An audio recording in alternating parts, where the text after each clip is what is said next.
The vault doors of Fort Knox have not opened for a comprehensive public inspection since September 1974, and even that visit was little more than a carefully choreographed photo opportunity for a handful of congressmen and journalists who were shown exactly what the Treasury wanted them to see. For 72 years, the American people have been told that beneath the rolling hills of Kentucky sit 147.3 million ounces of gold, roughly 4,580 metric tons, enough to make the United States the largest official holder of physical gold on the planet. The official narrative is simple. This fortress of bullion stands as the unbreakable backbone of American economic power, the ultimate guarantee that the dollar, for all its flaws, rests on something real. Yet beneath that comforting story lies a silence so complete, so deliberate, that it has begun to echo louder than any announcement ever could. Whispers that began among fringe economists decades ago have now reached trading floors in London, central bank meetings in Beijing, and kitchen tables across the Midwest. What if the gold is no longer there, in the quantities we've been told? What if the last time anyone truly counted every bar was 1953, when Dwight Eisenhower was president and the Cold War was still young? What if the greatest repository of wealth in human history has slowly, quietly, been hollowed out, and the only thing standing between the public and the truth is a vault door that no independent auditor has been allowed to open in living memory? Imagine for a moment the year 1935. Franklin Roosevelt has just forced every American citizen to surrender their private gold holdings under threat of 10 years in prison, and those gleaming coins and bars are melted down and transported by armored train to a newly constructed depository on a military base in Kentucky. The narrative at the time was national security, the need to centralize the nation's wealth during the Great Depression. But the result was a concentration of power unlike anything the world had ever seen. By 1953, with America now the undisputed superpower, the Treasury Department invites a small team of auditors to perform what was supposed to be a routine check. They count, they weigh, they seal 13 compartments behind massive steel doors, and they issue a report that declares everything in perfect order. That report becomes the foundation of every claim made since. Every president, every Treasury secretary, every glossy brochure handed out to tourists standing outside the gates repeats the same number, 147.3 million ounces, give or take a few thousand. And then the audits stop. Not slow down, not become less frequent, they simply cease.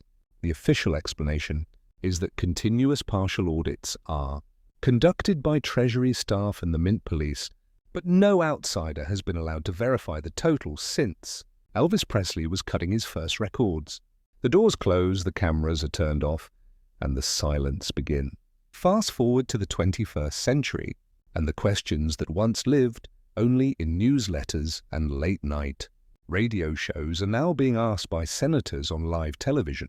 In 2017, Treasury Secretary Steven Mnuchin makes a highly publicized visit to Fort Knox, the first by a cabinet official in decades. He emerges smiling, tells reporters the gold is safe, and even posts a photograph of himself holding a bar. The internet erupts with memes and suspicion. Why the sudden show and tell? Why now? And why does the Treasury refuse the request made the same year by Congressman Ron Paul and later renewed by others to allow a genuine, transparent, independently verified audit with cameras rolling and live streaming to the public? The official response is always the same: security concerns, operational secrecy, and the comforting assertion that everything is fine. Yet when pressed on, when the last full bar-by-bar count took place, the answer becomes strangely vague.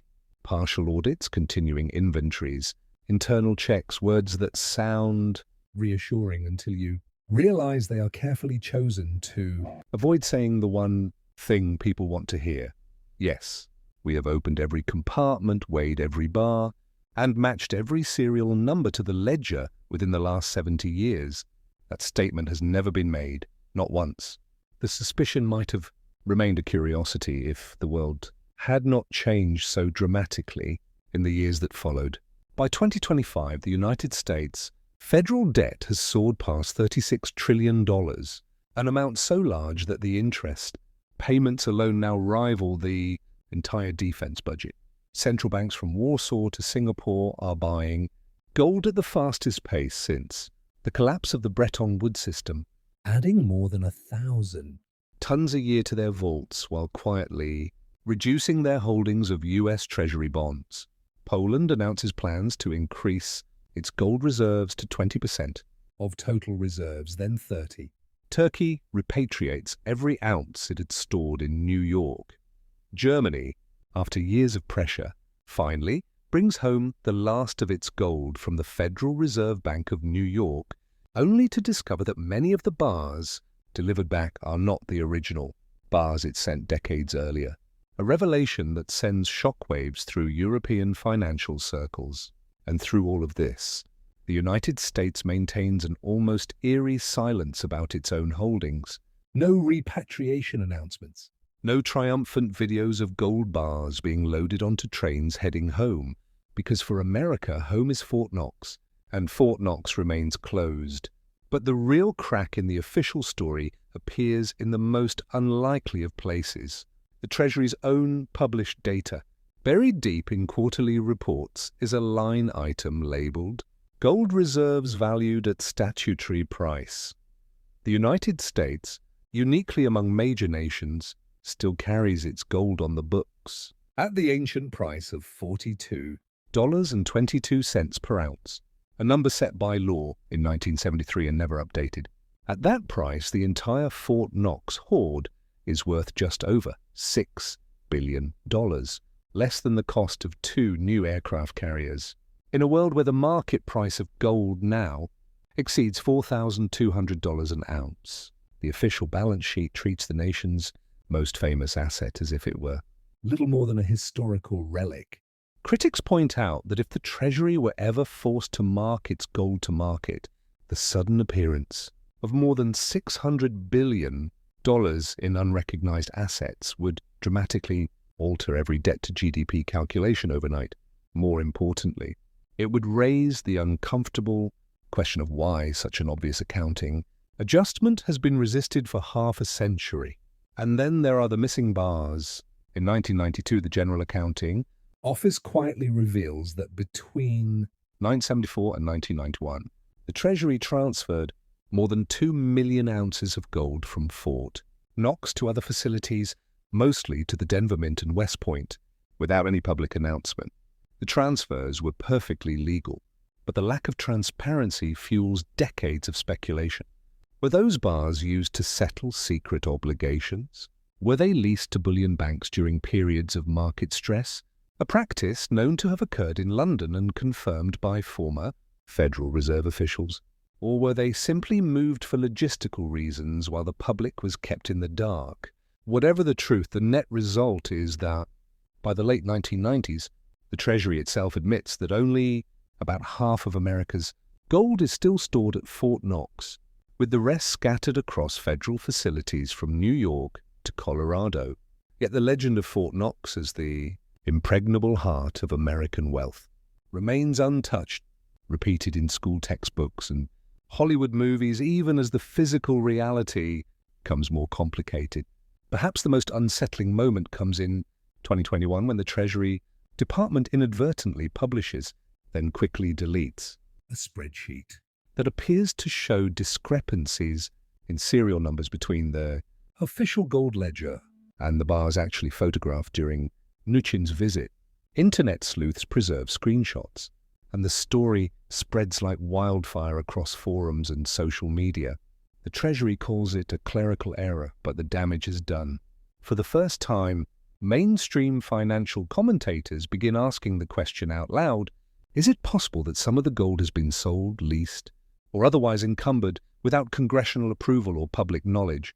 The idea seems far-fetched, until you remember that in the 1990s, the International Monetary Fund openly discussed the possibility of gold sales to fund debt relief, and several European nations did exactly that.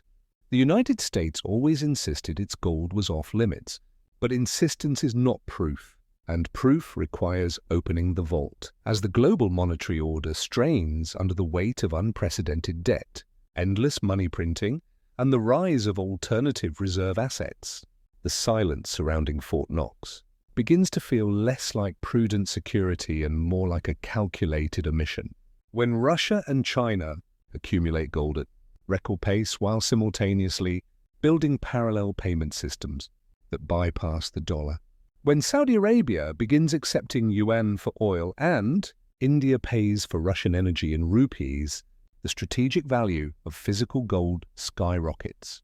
In such a world, the nation that can credibly claim to possess the largest stockpile holds an advantage that cannot be quantified on any spreadsheet using 1973 prices.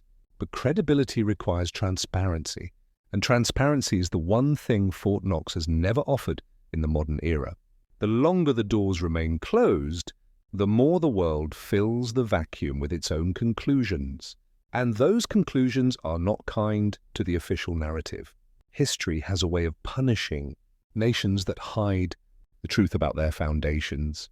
In 1933, Americans woke up to discover their gold had been confiscated overnight.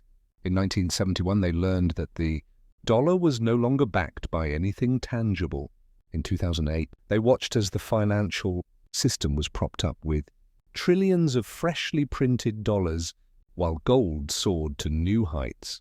Each time the pattern was the same: secrecy followed by revelation, confidence followed by panic, and those who understood the role of physical gold in a collapsing trust environment were the ones who preserved their wealth while everyone else scrambled to catch up.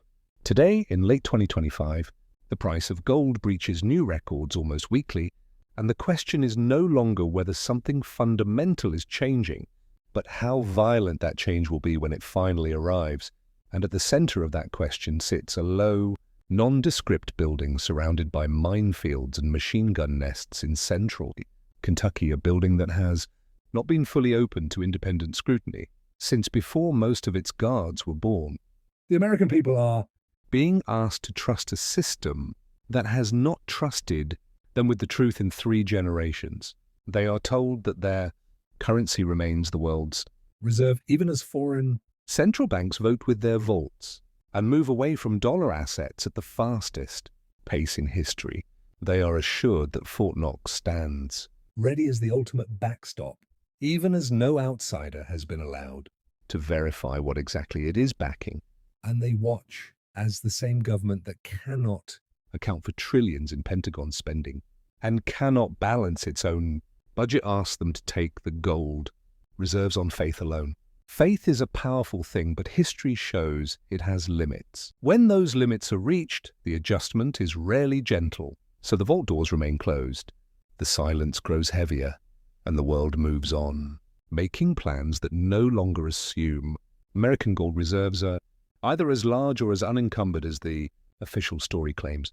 One day, perhaps soon, the truth will force its way out, whether through a courageous whistleblower, a desperate debt reset, or the simple inability to deliver physical gold that has been promised to foreign creditors.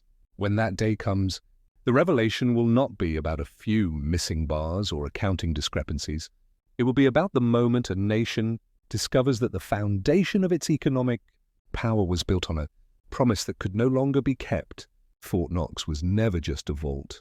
It was the physical manifestation of a belief, the belief that America's word was backed by something eternal. If that belief turns out to have been misplaced, the consequences will echo far beyond the hills of Kentucky. They will mark the end of one era and the beginning of another. And the sound of those vault doors finally opening may be the loudest silence the world has ever heard.